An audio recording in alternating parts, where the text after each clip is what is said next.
ఈరోజు రాష్ట్రంలో కొన్ని పరిస్థితులు చూస్తూ ఉంటే 6 నెలల పాలనలో చంద్రబాబు నాయుడు గారు చేస్తున్నటువంటి అభివృద్ధి సంక్షేమానికి ఈరోజు ప్రతిపక్ష హోదా కూడా లేని జగన్ పార్టీ కడుపు మంటతో చేస్తున్న కొన్ని కార్యక్రమాలను మనం చూస్తుంటే ముఖ్యంగా అసలు నిబద్ధత కానీ అసలు నిజాయితీ కానీ లేని ఒక పత్రిక వాళ్ళకు ఒకటి ఉంది, సాక్షి పత్రిక. అలాగే అబద్ధాలను అలవోకగా చెప్పగలిగిన ఛానల్ ఒకటి ఉంది, అది సాక్షి ఛానల్.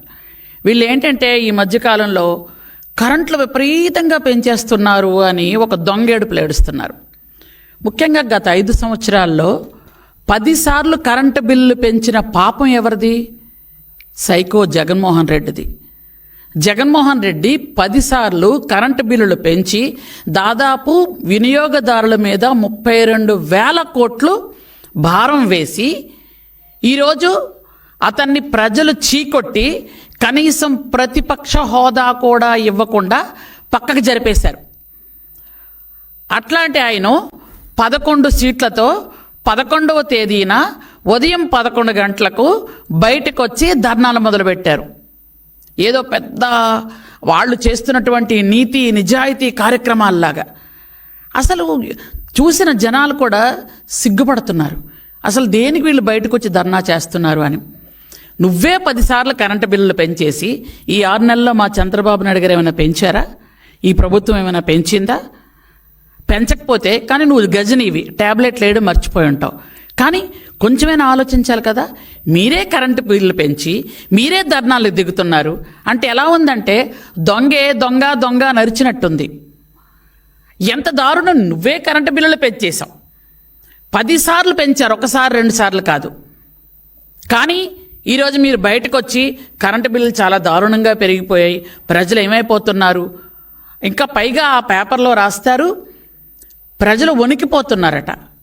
యాక్చువల్గా చంద్రబాబు నాయుడు గారు ఉండేటప్పుడు 3వసారి ముఖ్యమంత్రి అయ్యేటప్పుడు యాక్చువల్గా 2014లో ఎంత తక్కువ కరెంటు ఎంత దారుణం అంటే 22.5 మిలియన్ల యూనిట్లు లోటుతో చంద్రబాబు నాయుడు గారికి అప్పచెప్పారు. అప్పచెప్పినటువంటి ఆ కరెంటుని ఆ రోజు చంద్రబాబు నాయుడు గారు 2014 నుంచి 2019 వరకు మిగులు విద్యుత్తో ఈ జగన్ రెడ్డి చేతిలో పెట్టడం జరిగింది. మిగులు విద్యుత్తో చేతిలో పెడితే అది ఏంటి, అప్పుడు 5 సంవత్సరాల్లో ఖచ్చితంగా ఎస్టీ ఎస్సీలకు ఫ్రీ కరెంటు. అంటే ఎస్టీలు ఎవరు కూడా కరెంటు బిల్లే చూడలేదు. కానీ జగన్మోహన్ రెడ్డి ప్రభుత్వంలో ఎస్టీలు కరెంటు బిల్లు చూడడం కాదు, ఆ బిల్లు పట్టుకొని వణికిపోయేవాళ్ళు. కరెంటు తీగలు పట్టుకుంటే కాదు, బిల్లు పట్టుకుంటేనే వాళ్ళకి షాక్ కొట్టేది. అసలు కరెంటు బిల్లు అంటే ఏంటో తెలియనటువంటి ఎస్టీ గూడాలు, ఎస్టీ పల్లెలు, హిల్టాప్ ఏరియాలు, గిరిశిఖర గ్రామాలు అందరూ కూడా కరెంటు బిల్లు వచ్చింది అంటే కరెంటు బిల్లు ఏమిటి అని ఆశ్చర్యంగా చూసే పరిస్థితి జగన్మోహన్ రెడ్డి తీసుకొచ్చాడు.